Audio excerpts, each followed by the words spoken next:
గారిని మాట్లాడవలసిందిగా కోరుతా ఉన్నాం.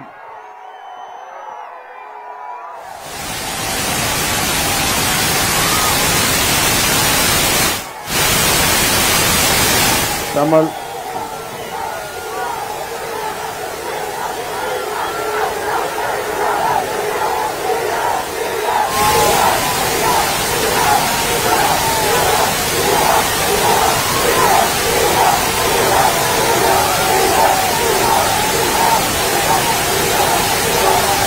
ఓకే, ఈరోజు రా కదలిరా నేను గురుజాలకు వచ్చినప్పుడు ఈ పల్నాడు జిల్లాను ఒక్కసారి చూస్తే దద్దరిల్లే విధంగా బ్రహ్మాండంగా స్పందించారు. ఇది చూస్తే తాడేపల్లి పిల్లికి వణుకు పుడుతుంది. అవునా కాదా అని మిమ్మల్ని అడుగుతున్నా. అవునంటే గట్టిగా చెప్పండి. తాడేపల్లికి వినపడేట్టుగా.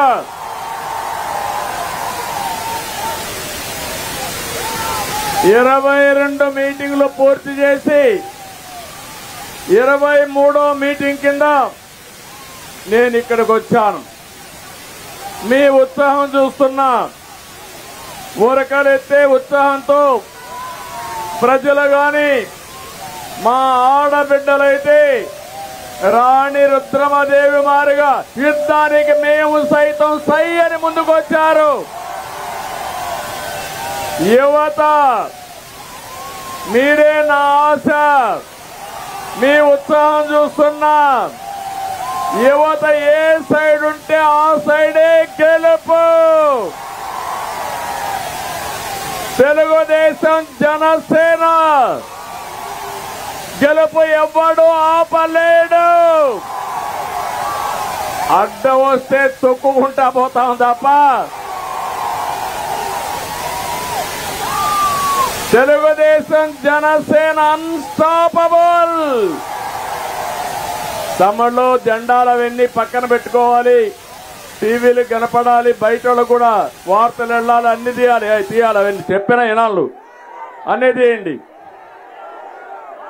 ఈరోజు నేను ఇక్కడికి వస్తే నేను మాట్లాడే మునుపు ఈరోజు ఒక శుభ పరిణామం. ఉదయం నేను హైదరాబాద్ నుంచి బయలుదేరితే మైలవరం ఎమ్మెల్యే వసంత కృష్ణ ప్రసాద్ గారు పార్టీలో చేరాడు.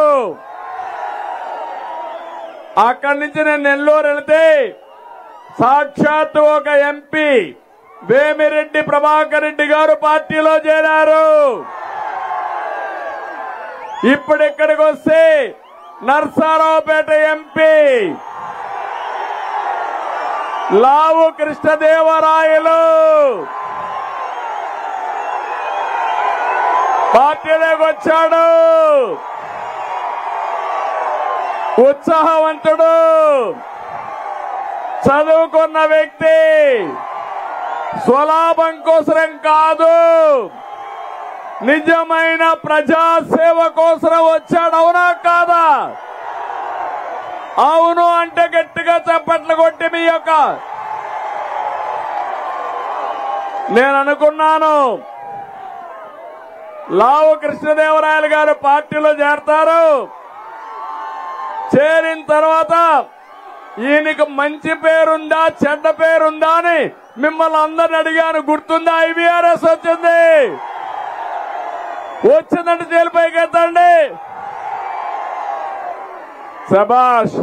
అడిగితే మీరందరూ అన్నారు బ్రహ్మాండమైన వ్యక్తి, మాకు ఏమాత్రం అభ్యంతరం లేదు, మేము ఆమోదిస్తున్నామని మీరు నాకు సమాచారం ఇచ్చారు. అప్పుడే గెలిచిపోయాడు.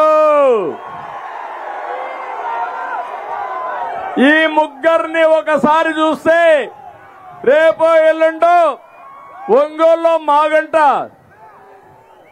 శ్రీనివాసరెడ్డి కూడా పార్టీలో చేరుతున్నాడు. తమ్ముళ్ళో మీరు ఒక్కసారి గుర్తుపెట్టుకోవాలి. ఒక దుర్మార్గమైన పాలన. ప్రజలకు సేవ చేయమని అడగడం లేదు. నీకు సీటు కావాలంటే డబ్బులు కట్టాలి, చంద్రబాబు నాయుడు తిట్టాలి, పవన్ కళ్యాణ్ తిట్టాలి, అప్పుడే సీటు ఇస్తామని ఆంక్షలు పెడితే నీ సీటు మాకొద్దు, మేము తిట్టమని పెద్ద మనుషులు, మంచి వాళ్ళు వీళ్ళందరూ. అవునా కాదా? అందుకే నేను స్వాగతం పలికా. ఈరోజు అందుకే రా కదిలిరా పిలిపించా. మంచి వాళ్ళు ఏ పార్టీలో ఉన్నా అలాంటి వాళ్ళకు కూడా స్వాగతం పలికి మన పార్టీలో ఉండే నాయకులకి ప్రాధాన్యత ఇచ్చి ఈ రాష్ట్రాన్ని అభివృద్ధి చేయాలని నా ఆలోచన. తమ్ముళ్ళు చెప్పాను, మీ అందరికి దించాలి, జెండాలు దించాలి, ప్లే కార్డ్స్ దించాలి. అర్థం చేసుకోవాలి అందరూ. నీకు కూడా తమ్ముడు అందరికీ కన్నా ఇక యుద్ధమే, అన్ని కూడా కింద దించండి. షరత్ అన్ని దించాల. ఏ తమ్ముడు నువ్వు కూడా జనసేన